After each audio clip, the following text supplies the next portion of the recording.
in the vault. The Kitty Hawk is here. The Apollo 14 command module. You're going to see, not a replica, the Kitty Hawk is here. You're going to see Ellen Shepard's spacesuit with moon dust on the boots and the shin bones. You're going to see a moon rock from Apollo 17, two from Apollo 15. One you get to touch with your finger. Don't miss a lunar theater, the round section of the building. You'll see a 15-minute recreation of our first moon landing, Apollo 11. You'll stay about an hour and a half. That's all you need at the Saturn V Center, about an hour and a half. Jump on any bus and it'll be a 15-minute trip back to the Visitor Center. Now, if you haven't been in a $100 million museum, you walk up underneath the big orange external fuel tank between the white solid rocket boosters. Do not enter the big museum through the gift shop. You will miss the presentation of the Atlantis. Make a big circle around, see the presentation of the Atlantis. It is so good it can bring a tear of pride and joy to a grown man's eye.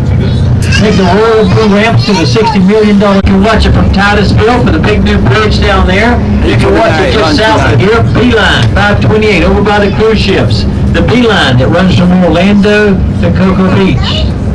Perfect place to watch the launch, right down here on the Beeline.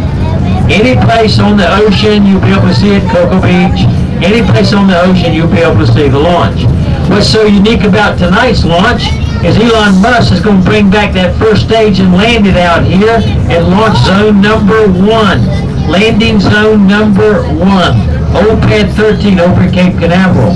So that's really going to be exciting. Now when it comes back, you'll hear sonic booms. Boom! When it enters our Earth's atmosphere. That first stage on the return. From the time you see the launch in about 10 minutes, we'll be looking for the first stage to come back with a control landing right out this way, right out here. Gonna land old launch pad 13. He's calling it landing zone number 1, Elon Musk. If he can bring that first stage back, that'll save him a lot of money, and he'll be able to do his business a lot cheaper, a lot more reasonable. So this is Kennedy Space Center, named after John Fitzgerald Kennedy. He was right here on the 16th day of November, 1963, over the blockhouse, pad 37B. Talking to Warner von Braun and all the big brass about the possibility of landing a man on the moon.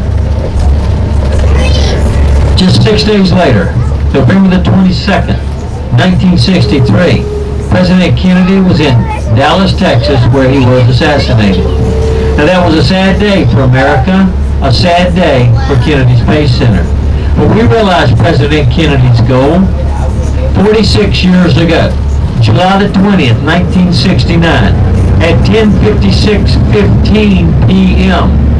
That's when 38-year-old, 5'11", 165-pound Neil Alden Armstrong, who was born August the 5th, 1930, on his grandparents' farm in Augalaize County, right outside of Wapakoneta, Ohio. With people all over the world watching, Neil Armstrong climbed down a ladder that had 9 steps on it, stepped off that ladder with his left foot, and he put that first human footprint on the moon. That footprint was 13 inches long, 6 inches wide.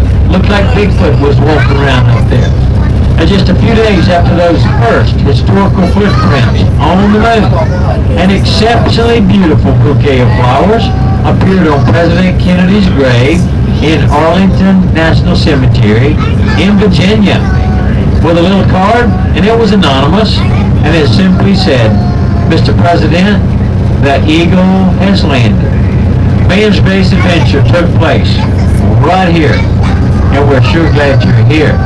Now we got a video about this big building up here. Let's watch the video for just a few minutes, and I'll be back. Watch your monitors, please. Just ahead is one of the world's largest buildings by volume, the Vehicle Assembly Building, or VAB. It was built for the Apollo program in the 1960s and stands 525 feet, or 160 meters high. The American flag you see on the front is 21 stories tall. The VAB is where everything comes together before a launch. The Apollo shuttle vehicles were assembled for flight in the VAB. This cavernous facility contains 4 huge bays where the spacecraft were assembled using massive overhead bridge cranes for highly complex maneuvers. Today, the VAB is being updated to assemble our next human-rated launch vehicle, the Space Launch System, or SLS. The SLS is the most powerful rocket in history and has an evolvable design that ranges from 321 to 384 feet tall, depending on mission requirements. This rocket will someday help NASA to reach its goal of human exploration of Mars. The large tower next to the VAB is the mobile launcher being built for SLS. When completed, it will carry the massive launch vehicle on top of the crawler transporter to pad 39B. You will learn more about the launch of SLS when we get to the launch pad. Adjacent to the VAB is the Launch Control Center, the distinctively shaped 4-story building which houses the launch team. This is where the ground controllers, engineers, and launch director monitor the spacecraft and manage all the activities leading up to launch.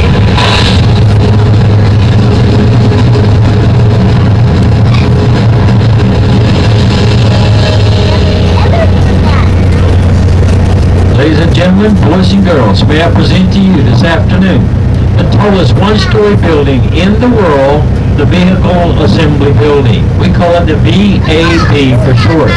When this building was completed in 1966, it was the largest building in the world. Now, number 6 by volume. The building is 525 feet tall, 716 feet long, 518 feet wide. It covers approximately 8 acres of ground. Well, there's 129,428,000 cubic foot of space inside this building. So big you could put the Pentagon in there, have room left over. The building is so big, you could put the Empire State Building by volume, not by height, by volume. Inside this building, 3 3/4 tons. 70 different lifting devices in this building, the largest of which is a 325-ton lifting hook. In 1976, to celebrate America's bicentennial, I watched them paint the big beautiful flag on the southwest corner of the building. It took 3 months to paint the flag, 600 gallons of paint. The flag is 110 feet wide, 209 feet long. Those 13 red and white stripes are 8.5 feet wide. The 50 stars measure 6 feet from tip to tip, and the blue canton behind those stars, America, the land of the free, because of the brave. God bless America, and God bless those who protect our freedom. 1998 was to paint the NASA logo to celebrate the 40th anniversary of NASA. That's the largest hand-painted NASA logo in the world. On the east side and the west side of this building are the tallest doors in the world. Here they are. High bay doors number 2 and 4 here on the west side. High bay doors 1 and 3 on the east side of the building. These high bay doors open up with 11 movable panels to a height of 456 feet. They are the tallest doors in the world. This is Launcher Road. We're going to circle that big building, then we're going to drop you off at that big building down the road, the Saturn V Center. But first we're going to circle this big vehicle assembly building. 43 miles of train tracks. We have NASA locomotives go over inland, pick up supplies, bring them into this restricted area. Those commercial choo-choos could not come into the Kennedy Space Center. Badge personnel only. This is a mobile launch platform, and that's a mobile launcher. All the moon rockets, all 135 space shuttles, lifted off from one of these 3 mobile launch platforms from one of our 2 launch pads. Only ever 2 launch pads at Kennedy Space Center, 39A and 39B. The only 2 launch pads ever capable of launching moon rockets or space shuttles. The crawler transporter would drive up underneath one of these mobile launch platforms, lift it up off of those pedestals, take it inside the big building. In past years, we would assemble a big moon rocket or a space shuttle. When it was time to go to the launch pad, the crawler transporter would go in, lift it up, and slow roll out to the launch pad at a half a mile an hour. Took 6 to 8 hours to get out to one of our 2 launch pads. Set it on 6 pedestals out there, then the power transporter would come back about a mile and stay about a mile from the launch pad. This is a brand new mobile launcher. This was built for the Constellation program. That program was defunded by this administration. Now what we're doing, we're going to modify this mobile launcher. We're going to use it on our new space launch system. This new rocket under development will be 321 foot tall, will generate 8.2 million pounds of thrust, and will take astronauts deeper and further into space than we've ever been before. Low Earth orbit duties, Sierra Nevada with their Dream Chaser, Boeing with their CST-100, and Elon Musk with his Falcon 9 rocket will do the low Earth orbit duties for NASA. Here's your high bay doors on the east side of the building. Number 1 to the left, number 3 to the right. These are the tallest doors in the world. Here's the Launch Control Center right here. Launch Control here, Mission Control, Houston, Texas. Now look to the front of the bus. You see the 2 poles? Right between the 2 poles, that's the rocket that's going up tonight. That's pad 40. Right between these 2 poles, right here where the guard shack is. See the rocket way in the background over there. Right in the middle of those 4 towers over there. That's the Falcon 9 rocket. They call it the Falcon 9 because it has 9 Merlin engines. 9 Merlin engines. So the window opens at 8:29 tonight. And you can see the rocket sitting on the launch pad. You gotta look in the distance, way in the distance of 4 towers with the white.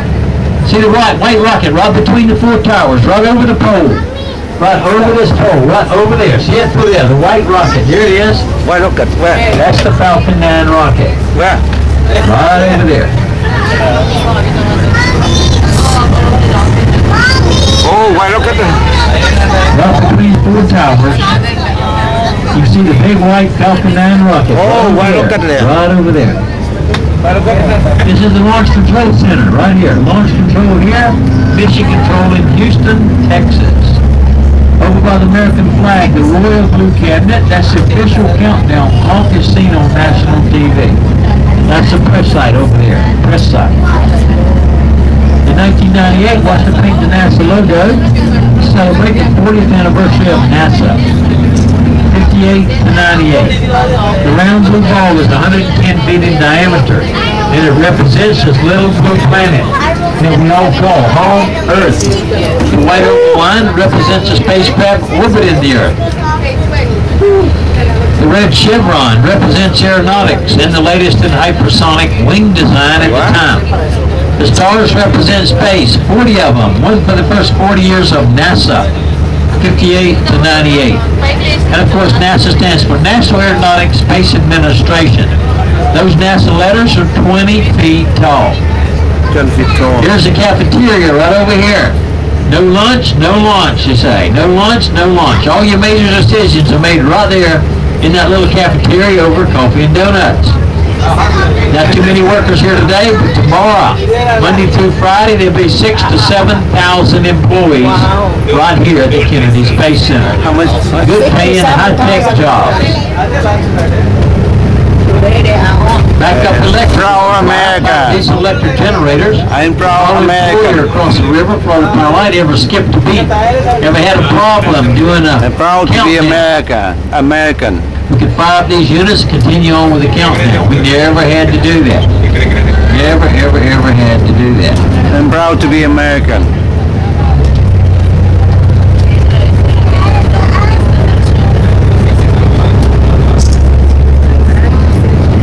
Here's your high bay doors on the west side of the building.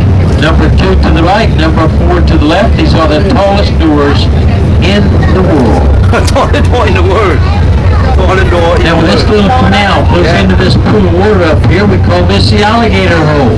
Sometimes we see big alligators up here, sometimes we see the West Indian manatee. And upon occasion we'll see nothing but water. Right where this little canal flows into the pool of water up here, we're going to see if there's any alligators in here today. Looking for a big old alligator. Oh, damn, big old wow. Oh, there's a lot. Cái gì? Đây nè. You know, grain something. There's an alligator right back there to the right. Back to the right. Alligator. There he is. Alligator. Alligator, yeah. Oh my God, alligator everywhere. American bald eagle, osprey. That's an osprey over there. Osprey sitting on the pole over there. Osprey. Off to the left over the trees is our shuttle landing facility. We have 78 space shuttles land right here. 54 space shuttles landed at Edwards Air Force Base in California. One space shuttle landed at White Sands, New Mexico. This is one of the longest and one of the widest concrete landing strips in the world. Here's the Saturn V Center. It's a $37 billion facility completed in December of 1996. Inside you're going to see a real Saturn V moon rocket, real lunar module. The Apollo 14 command module's here. Moon rocks are here. Alan Shepard's spacesuit with moon dust on the boots and the shin bones. The round section of the building is a 15-minute recreation of our first moon landing, Apollo 11. You don't want to miss that. When you get ready to go, you will exit through the gift shop. These buses come every 10 to 15 minutes. Any bus, every bus has a lift. We can pick your lift up, any bus. Ủa mình đi bớt các cũng được sao? Vô cái shop nè. Sao? 3.5 miles away, launch pad 39A. Where? 8,716 feet north, launch pad 39B. The only two launch pads that were ever capable of launching moon rockets or space shuttles. 82 space shuttles lifted off from this launch pad, 53 from B, 135 total. B is now a clean pad. With this clean pad concept, NASA in the future will launch many different rockets from pad 39B, both government and commercial. Saturn V Center, $37 million facility. Check your seats for all your personal belongings. Don't leave anything on this bus. Gather around these double stainless doors. They're open. They're open. You want to enter right through those doors. Good photo op right there. We choose to go to the moon. Oh, the moon. Doors just closed. Moon Check rock. your seats for all your personal belongings. Gather around those double doors. When they open up, Cái này gặp cái này là souvenir shop à?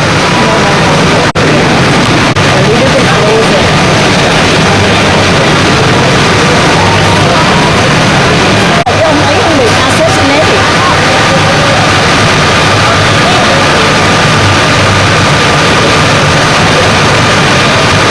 Ông Kennedy ông bị giết. He come here in this station 1967 days. Sau Cái đó là 7 siêu days sau with đó the ông bị can new when Apollo 3 take come to the moon. And 6 days Apollo land to the moon. Armstrong, Neil Armstrong. già dữ rồi. Yeah. Yeah. The love rock music of freedom, loud and long hair open on Broadway. In 1963, ông ám sát 1963, ông ám sát sau khi ông nhiệm này thì ám sát, ông là tổ chức ông nhiệm, tổ chức ông là ông nhiệm, giết ông nhiệm, thành ra ông bị nhân quả. Sau đó mấy ngày 10 sau ông bị ám sát, ông lục nhân quả kia không? Lục nhân quả, work largest semiconductor chip back Intel á, California. Tại vì thích Intel lắm, anh không bỏ Intel. Apollo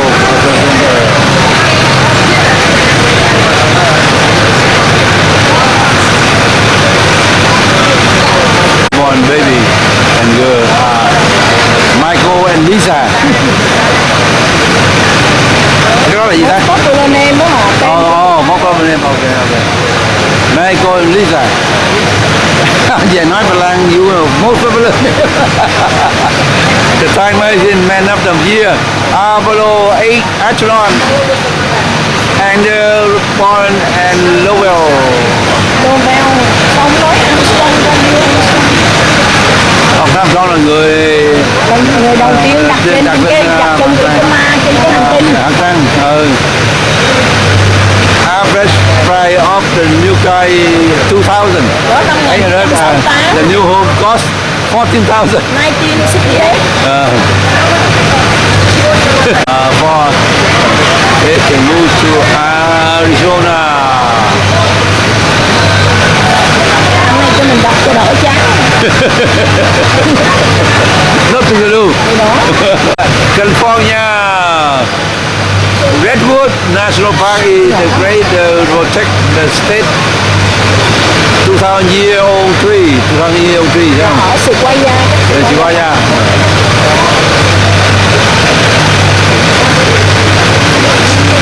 Popular highest grossing American movie in 1968 is The Gladiator. We slowly choose the moon.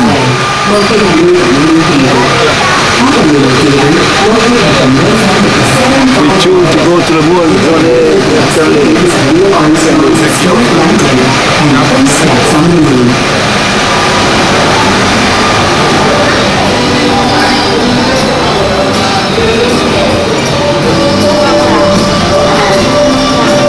1968 film movie. As you enter, please move all the way to the front of the theater to make room.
Kennedy Space Center.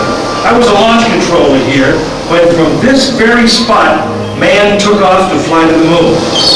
It was a journey that began 12 years before that rocket ever left the ground. And it started on the other side of the world. Back then, we were one of two superpowers that always seemed to be on the edge of a terrible war. In 1957, the Soviet Union launched the first ever man-made satellite into Earth orbit. They called it Sputnik, which means traveling companion.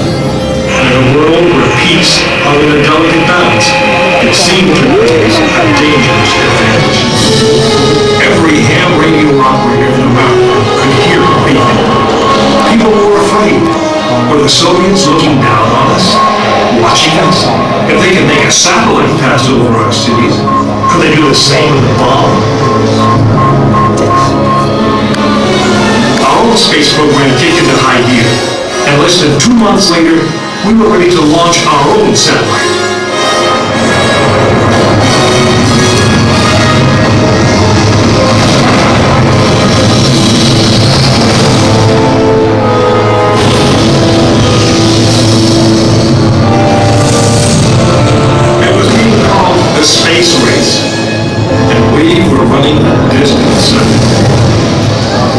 1961, we fell even further behind. Soviet cosmonaut Yuri Gagarin became the first man into space, circling the world in just 89 minutes. 89 minutes. We had our own astronauts, and they were eager and ready to take the big ride. But our manned space program couldn't seem to get off the ground. We stuck with it, and on May 5th, 1961, things finally started going right. Astronaut Alan Shepard took his ship Freedom 7 6.5 miles into space. America had its first space hero. Just a few days later, our space program received a new challenge. But this one did not come from the Soviet Union. It came from our young president. And one inspiring moment, he changed the mission. From one based in fear of the present to one of hope for the future. But why, some say, the moon? Why choose this as our goal? And maybe we'll ask, why climb the highest mountain? Why 35 years ago? Why the Atlantic? Why does Rice play Texas? We choose to go to the moon. We choose to go to the moon.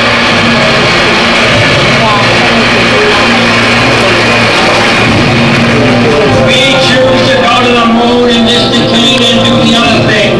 Not because they are easy, but because they are hard. We hadn't been more than 16 minutes into space, and now we were going to the moon. We would have to design a rocket the size of a 36-story office building, put it together with the precision of a microscope, and accelerate it to the speed of the moon.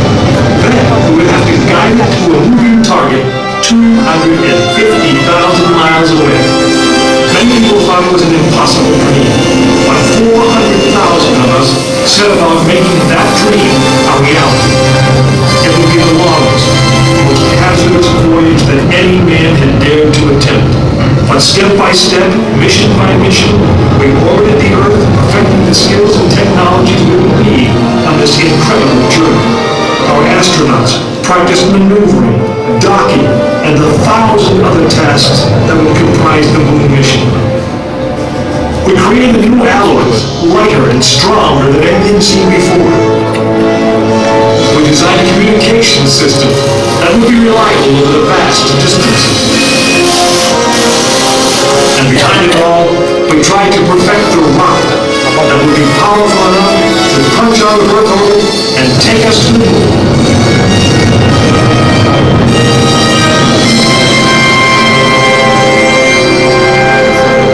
One day, however, the dream of flying to the moon almost slipped away. It was January 27th, 1967.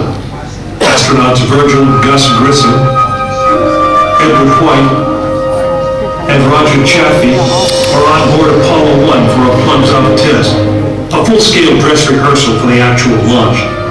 Suddenly it happened. There was a fire in the capsule. 3 men whose lives had been in our hands were lost.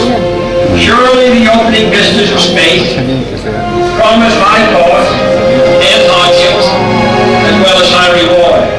But this country of the United States was not built by those who waited and rested and wished to look behind them. After Apollo 1, some thought we'd failed, and that the moon was out of our reach.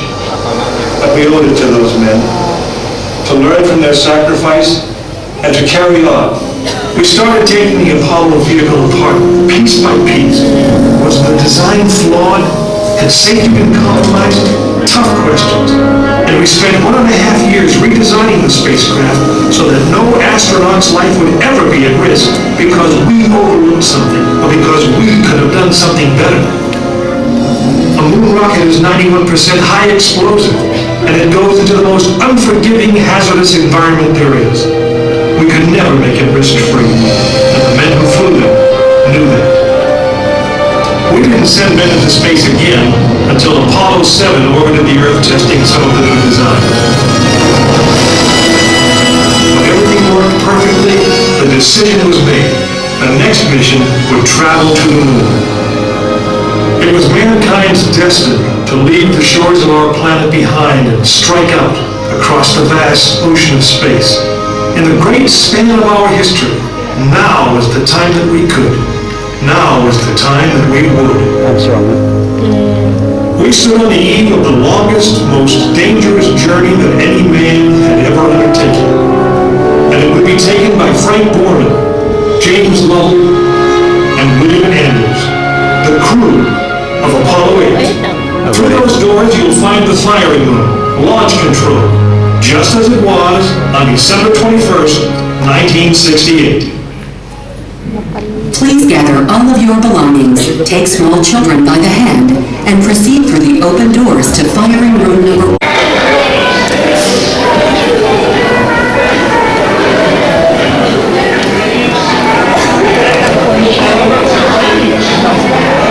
For the comfort, safety, and viewing pleasure of all guests, we ask that you refrain from flash photography for the duration of our presentation. If you must leave during the presentation, please exit through the doors on your right. Thank you. Go on the way. Go, go, go, go, go. Right there, right there. Right there. Okay, yep.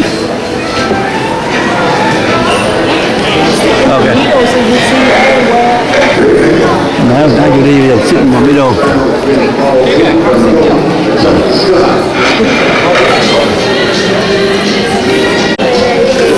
You tip on, huh? Yeah. Good. I do too. Yeah. Okay, Mr. Control. This is the firing room. Launch control for the Apollo mission. This is not a mock-up. These are the very consoles we sat at when men first took off to fly to the moon. The tragedy of Apollo 1 had put us a year and a half behind. We were making up for it in one big leap, and we were doing it with a rocket that no man had ever flown before.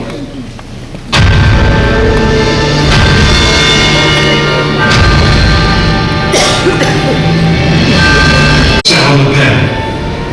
She was the first of a new kind, a moon rocket. This was the Phoenix, risen from the ashes of Apollo 1. The first Apollo crew did not die in vain. This was to be their testament.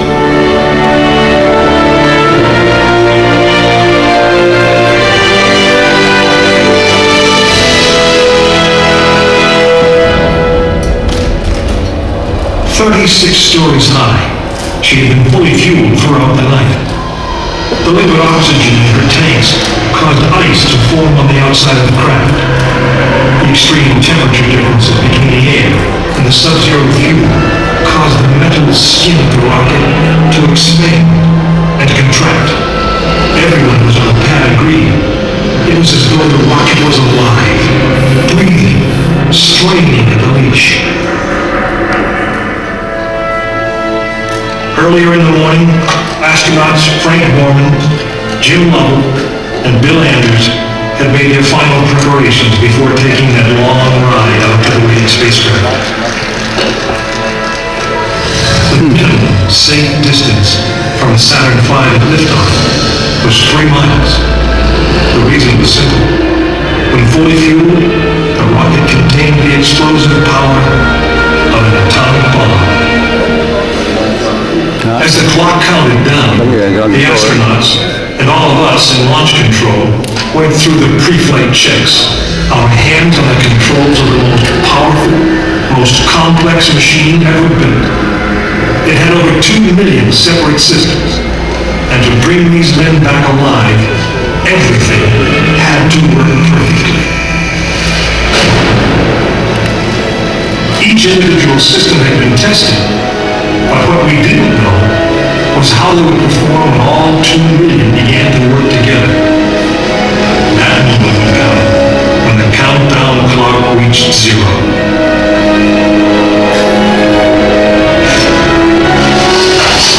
If a maneuvering thruster failed, if communications broke down, if navigation was off by 1 degree, if any piece of the miles of wiring, circuits, relays, or valves was defective, Frank Borman, Jim Lovell, and Bill Anders would pay with their lives.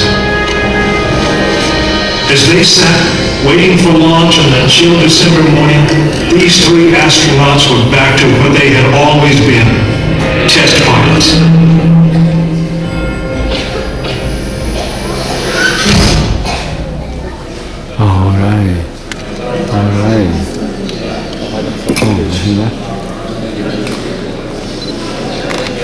You are now in the final minutes before the launch of Apollo 8. Right here, where it actually happened.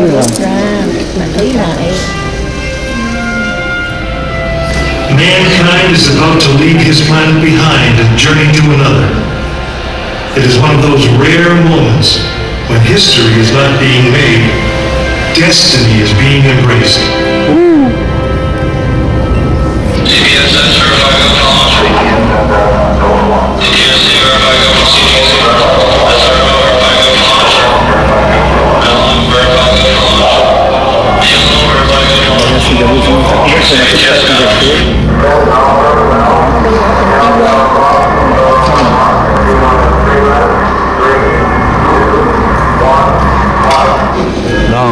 This is launch control. T-minus 3 minutes and counting. We completed our communications checks with the Apollo 8 astronauts in the cabin, and the communications are go.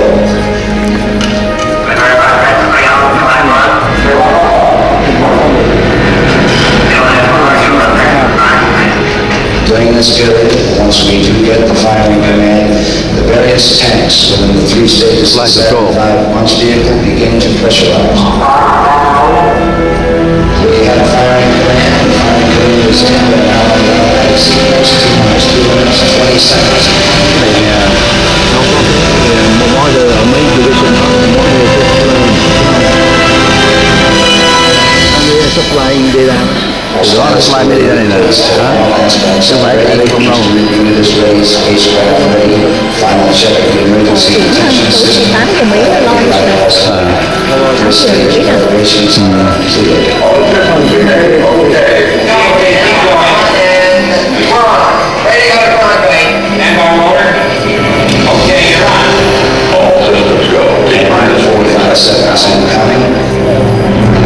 First stage, the oxygen tank has been pressurized and the pressure is still building up.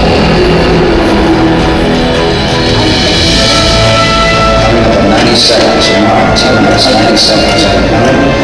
The Apollo 8 crew standing by, spacecraft commander Frank Warner, Jim Miller, Bill Andrews. We now report that the liquid hydrogen tank on the third stage is pressurized. 1 minute 15 seconds.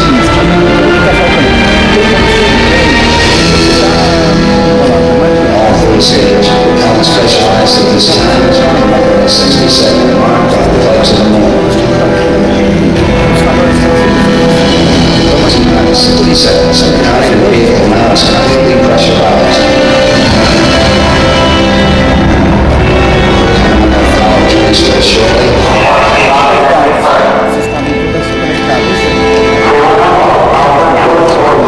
We have the power transfer. We're now on the flight batteries within the launch vehicle.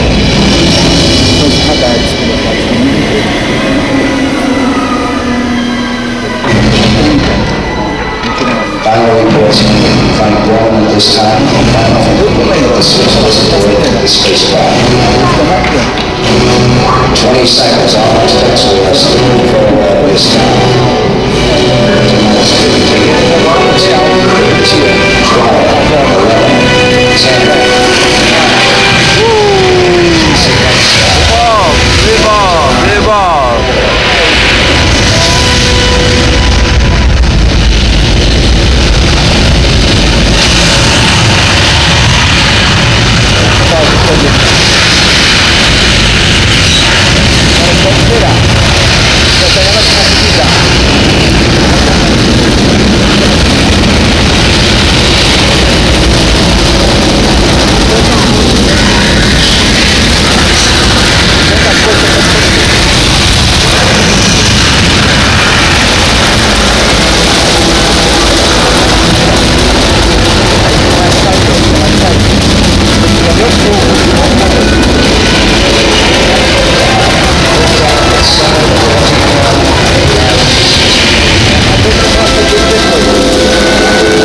successfully orbited the moon, and the astronauts returned safely to the Earth. I know. I'm Jim Mullen, and I was one of the crew of this spacecraft, Apollo 8. We were the first men to see the surface of the moon from just a few miles away. But it was the hundreds of thousands of men and women who worked in that team, and the millions of people who supported the mission that really made it possible. That way, I guess, we all went to the moon. Now, on the other side of those doors, you'll find an actual Saturn V moon rocket. It's still the most powerful, the most complex machine ever built. And I guess it's the only one that can take you to another planet. I actually got to fly one on a second flight to the moon called Apollo 13. But that's another story. No, I'm strong. Please watch your step as you exit the firing room. Oh, look at that. What are you?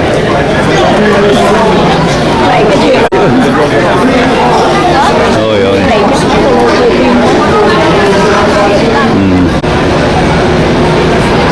Giờ 3 giờ mấy giờ rồi?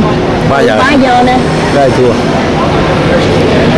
Last 20 minutes, we'll walk through the length of the rocket, point out some neat things to you, answer any questions you might have. At the end of my tour, I'll have you touch the moon. Oh.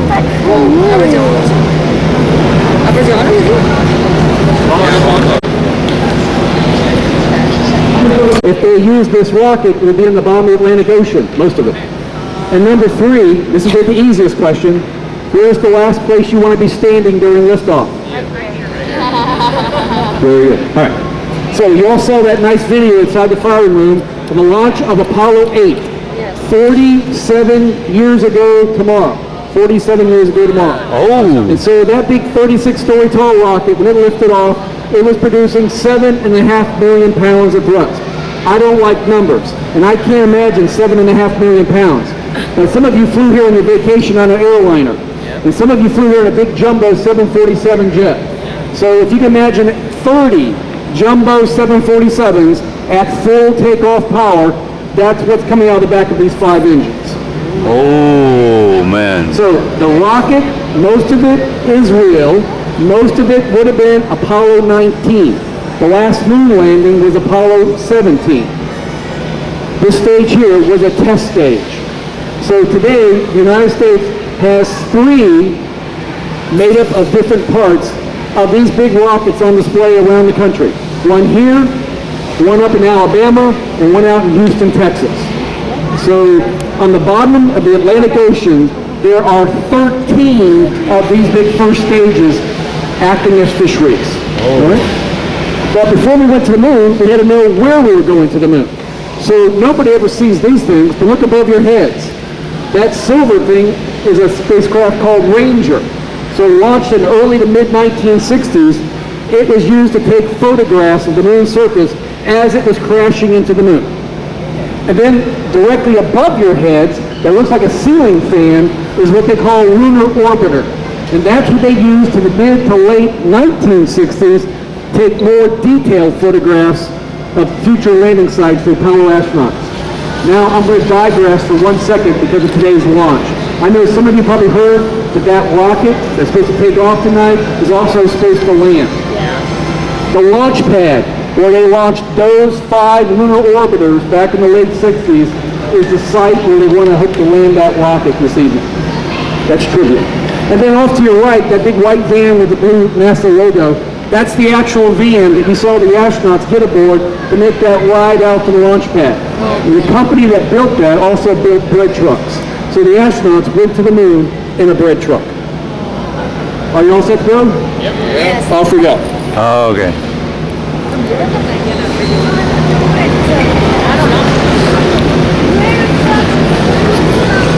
We allowed to see the launch tonight? Are you allowed to see the launch tonight? Yeah. This is a great country. You can see it all you like. Okay. Good luck with the clouds. Thank you. Okay, above your heads, in front of you, is the patch of Apollo 8. That's the one that you saw launch in the firing room. So from this patch all the way to the far wall in front of you are the 10 times that we had astronauts aboard the big Apollo Saturn V moon rocket that did the initial flights, the test flights, and the actual landings. But behind you is a patch for Apollo 7, which was the first time we flew astronauts aboard the Apollo spacecraft, but it was on that smaller Saturn 1B rocket, that one that's lying on its side back in the Visitors Complex rocket garden. But also what made that unique, that was the last time we launched American astronauts from Cape Canaveral, across the river. And just to confuse some of you, back in those days, it was called Cape Kennedy. It hasn't been Cape Kennedy in over 42 years. So from this point above my head, whenever we launch American astronauts from the United States, they launch from here, the Kennedy Space Center. Oh.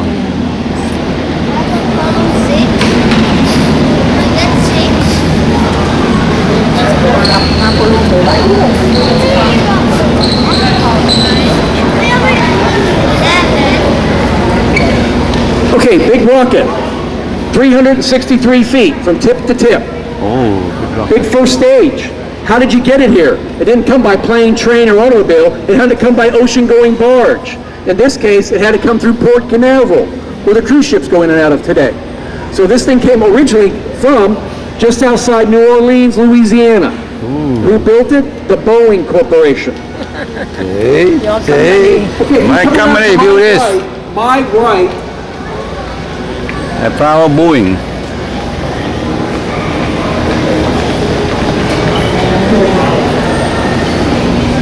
The way the weather looks, I'm not sure that much will happen tonight. Okay, I like this model for 3 reasons. Number one, it allows you to have X-ray vision and look inside the rocket. So besides the big engines, it's got big fuel tanks. So that big first stage on your left, they use that for just the first 2.5 minutes to get that big rocket 40 miles up, going 6,000 miles an hour in just 2.5 minutes. Ooh. At that time, this 6 million pound plus rocket in just 2.5 minutes lost 90% of its weight. Why? Because that fuel for this big first stage was kerosene. Kerosene. Just like the rocket that's going off tonight is going to use. Oh. The upper 2 stages in front of you used a much lighter but more powerful liquid hydrogen. More bounce for the ounce. And then the second reason why I like this big model, because it dates back from the original Visitors Complex, 1967. 1967. And then the third reason why I like this big model is that the only thing that comes back from this whole 36-story tall rocket, the only thing that come back to be recovered is way up here at the nose, excuse me, with the 3 little astronauts inside the model here. Ooh. That's the only thing that came back to be recovered. Oh.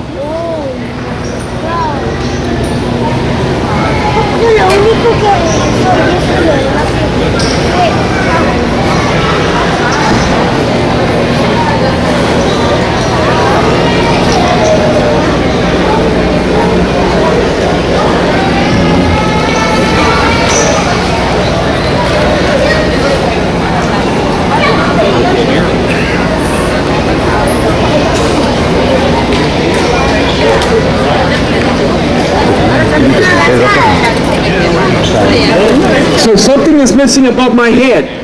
It's that big ring that you saw in the video falling away. It's called the interstage that connected the first stage with the second stage. Oh, okay. Where's this thing at? Nobody knows. Look to your left, behind the yellow framework, you see the top, that light green color, that's the top of the liquid oxygen tank. So in order to burn all that kerosene pretty high up in the atmosphere, you got to bring your own liquid oxygen to burn it. Much like that rocket tonight. Then to your right, for most of you, is the second stage. So in 2.5 minutes, the first stage separates. They light off these 5 engines. They produced 1 million pounds of thrust. 1 million pounds.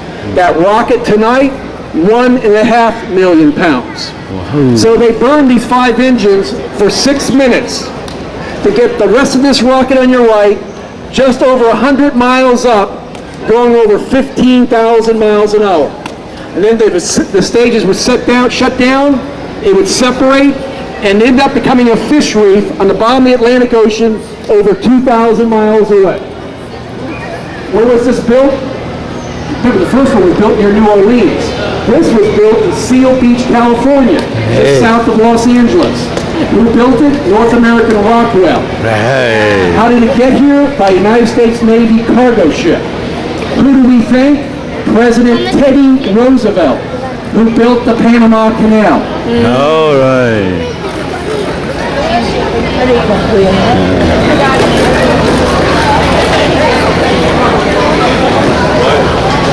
Rockwell International in Seal Beach built this one.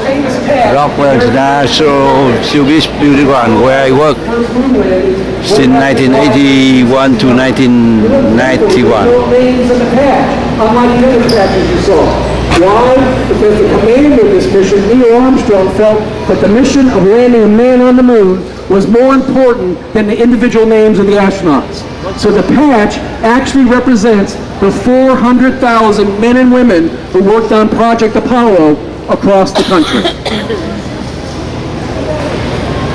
We go around to my right.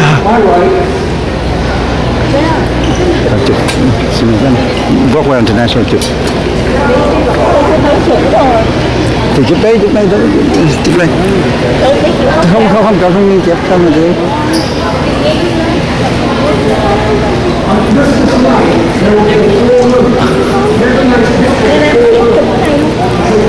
Chụp rất gian nan đi chụp. Between July of 1969 and December of 1972. So on the surface of the moon today, there are 6 American flags at those locations and 6 of those things hanging from the ceiling in front of you. That is a real lunar module. If we did not cancel the last 3 moon landings, that bottom part, the gold part, would be sitting on the moon. So the lunar module, why is it hanging from the ceiling? Because it was designed to operate in the gravity of the moon. Only 1/6 our gravity. If they put it onto the ground here, it would just collapse. It's made of 2 sections. The bottom part, we see the gold foil, the landing legs. That's called the descent stage. You see the big engine protruding through the bottom, which would slow it down to make the landing on the surface of the moon. The gold foil, it's for temperature control. Kind of like space blankets that some of you might be familiar with. So on the moon's surface, in the daylight, sunlight, the temperature could be approximately 250 degrees Fahrenheit. You step into the shadow, it's approximately minus 250 degrees Fahrenheit. So that's why they have temperature control in that. Then the top part is called the ascent stage, where you see the silver and black. That's where the 2 astronauts would ride down in to make the landing, and more importantly, to get up off the moon's surface. So the ascent stage had its own engine. So the bottom part turned into a launching pad. So there are 6 of those launching pads on the moon's surface today. The top part, where the 2 astronauts live, and keep in mind the last 3 moon landings, they spent 3 days on the moon. So when they weren't out doing a 7-hour moonwalk, inside there was their living room, their kitchen, their bedroom, and their bathroom. And the living volume equaled to about 2 telephone booths, for those who remember what a telephone booth was. And then, and the skin of that top part as thin as typing paper, for those who remember what typing paper was. Lunar module. Who built it? The Grumman Corporation. Where? Long Island, New York. All right. It's called the aft interstage that connected the second stage on your left and the third stage. Where's this big piece at? Nobody knows.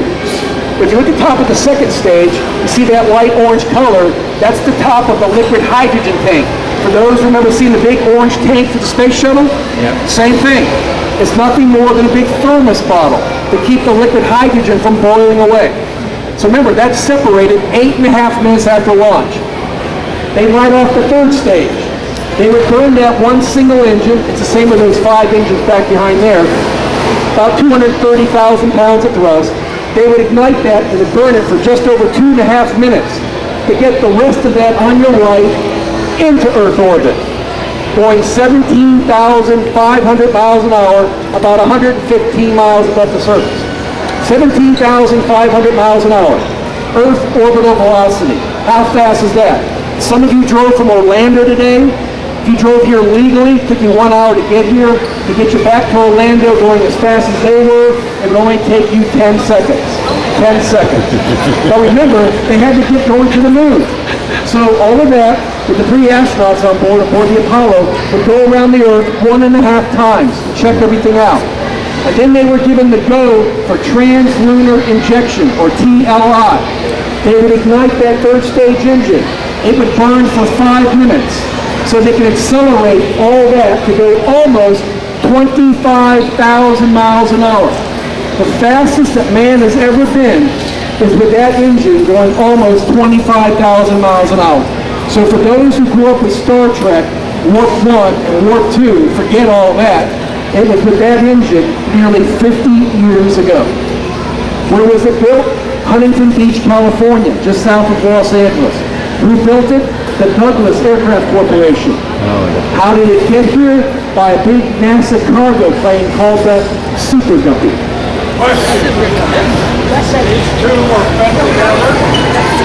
Yes, that's what... Muốn rót cà phê nè.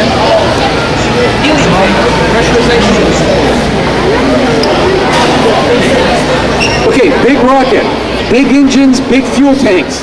But you need to have a brain to guide all this and the time all the engine burns. So this ring right over to my right here was called the instrument unit.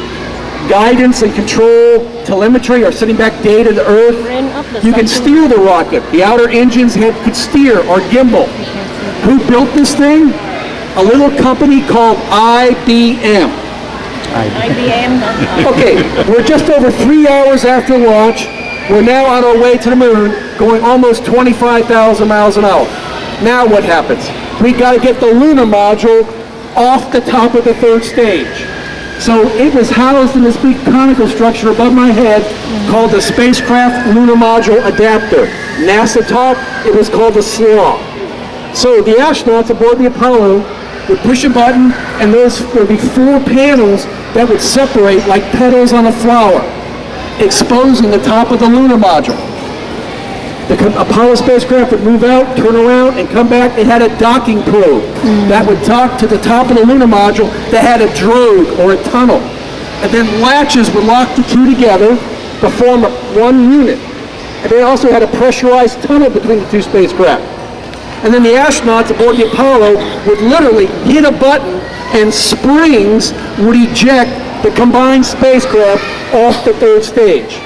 But remember, they're all going in the same direction, so we don't want that following us. So it had a couple of small motors on the side that are not here. The initial moon landings, they would send the third stage into orbit around the sun, like we are. On the latter moon missions, they actually sent that crashing into the moon. Why? Because the early moon landings left seismometers. Here on Earth, they're used to detect earthquakes. When this thing crashed into the moon, the seismometers detected the moonquakes. They wanted to see what the moon was made out of. Green cheese.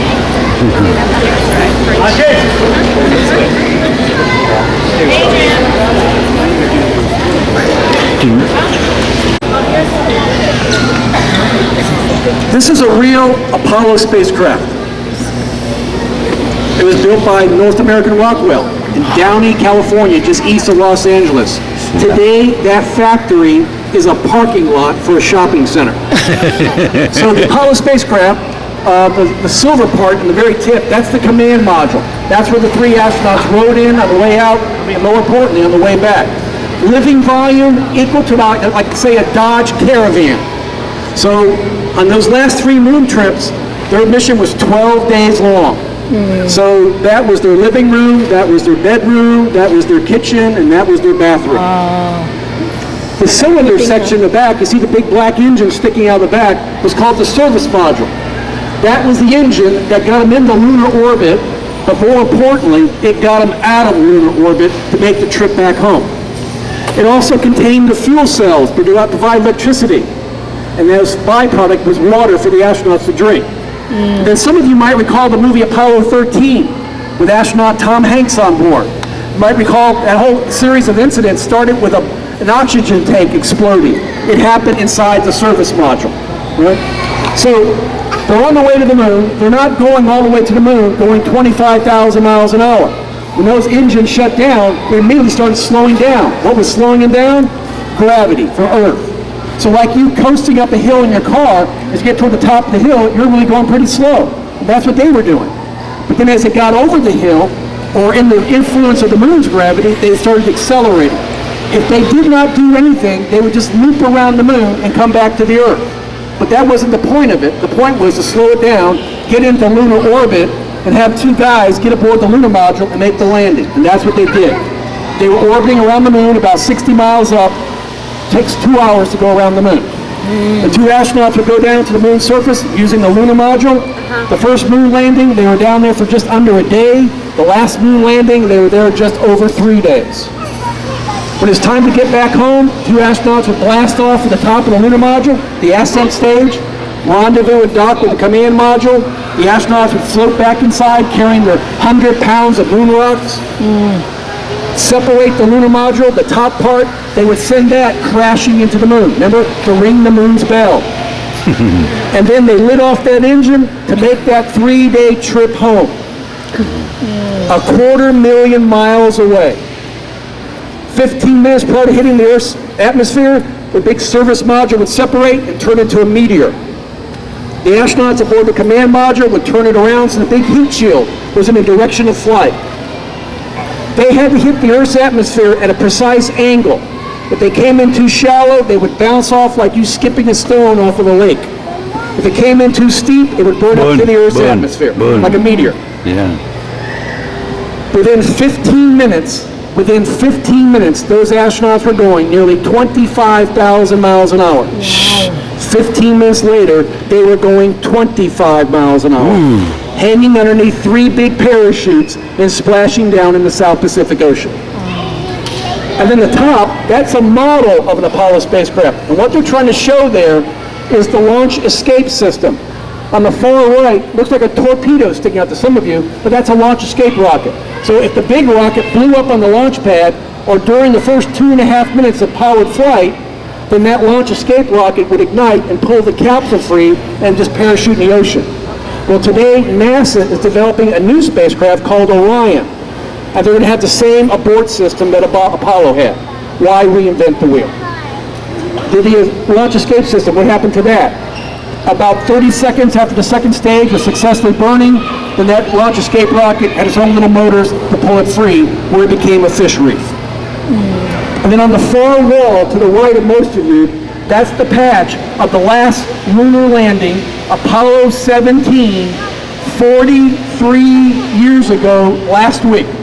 43 years ago last week, 1972. And the last man to step on the moon, his name is Gene Cernan. And when he comes out here to the Space Center, he says, do not introduce me as the last man to walk on the moon. He says, introduce me as the man who most recently walked on the moon. 43 years ago. Some more to go. Follow me, please.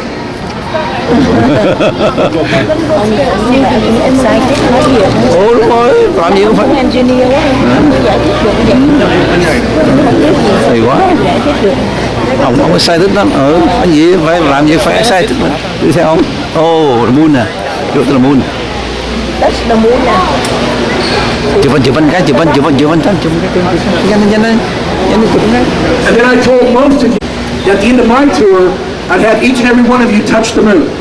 So if you put your hand underneath this opening here, this is an actual moon rock that you can all touch. You can go home now and tell all your friends, neighbors, that you touched the moon. It's funny. The first thing you'll notice how smooth that stone is. Why? Because that moon rock has been on display here since December of 1996. Moon rock. Oh, you touch moon. That's the moon. So I highly recommend we'll have a live webcast. And what time is the landing going to be? I have no idea because we've never done it before. But the best guesstimates are within 20 minutes after launch. Wow. How often they launch? Thank you. Good question. That's all I know. Thank you. How often they launch like that? How often? They launch the rocket. how often they launch their rocket? Yeah. Frequently. This is the first time they tried to launch this rocket in 6 months. The last time they launched this type of rocket, 2 months after liftoff, the rocket blew up. Oh. So this is a return to flight mission. Okay. So it's very important that they successfully launch this thing. The focus is to get the 11 satellites in orbit. Yeah. Because they have a manifest or a schedule to launch lots of satellites. So next year, if everything goes good tonight, if it launches tonight, we could possibly have over 30 launches from Cape Canaveral this coming year. Oh, good. Where's the nearest place to watch it?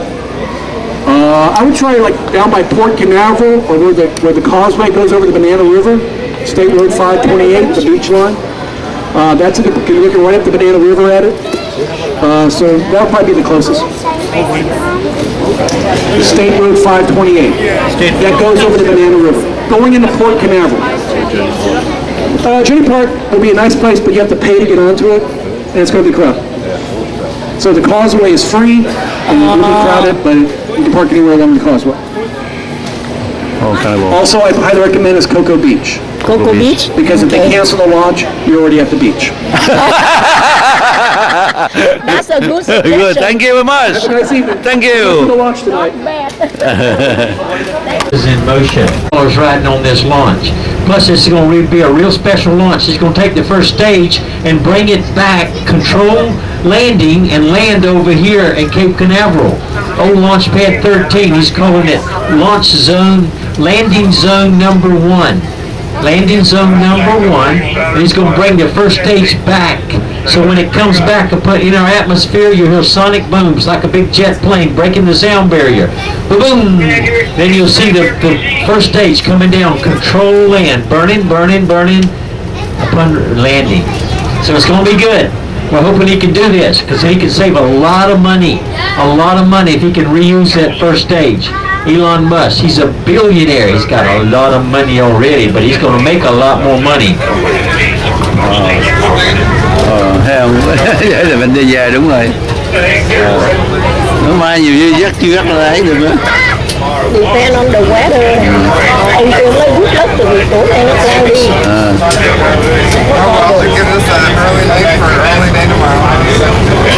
This is the Saturn V Center. Tom, when the rocket come back? How long? It takes 10 minutes from when you see the launch. In 10 minutes, then the first stage will be coming back. Oh, okay. 10 minutes later, 10 after minutes. you see the launch. Okay. In just 10 minutes, we'll be looking for we'll hear the sonic booms and looking for the first stage to re-enter and land over here. Okay. Pad 13, old Launch Pad 13, but he's calling it landing pad or landing zone number 1. He's leased that launch pad, landing pad number 1. Tomorrow night, we're going to try again. 8:29 tomorrow Giờ night. nó đi đâu? Giờ chưa suốt rồi. This is the Saturn